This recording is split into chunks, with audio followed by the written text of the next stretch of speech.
Hello guys, in this tutorial you will learn how you can insert a text box in your whiteboard presentations on Wrike. So let us guide you through this. Step number 1, navigate to your account on Wrike. Step number 2, navigate to the given space. Step number 3, select the whiteboard presentation.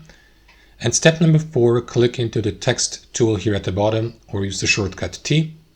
Step number 5, position your text here with your left mouse, left click. And then guys, in the last step, what you want to do is insert the text by typing it here. You may also resize the text box by using these corners here.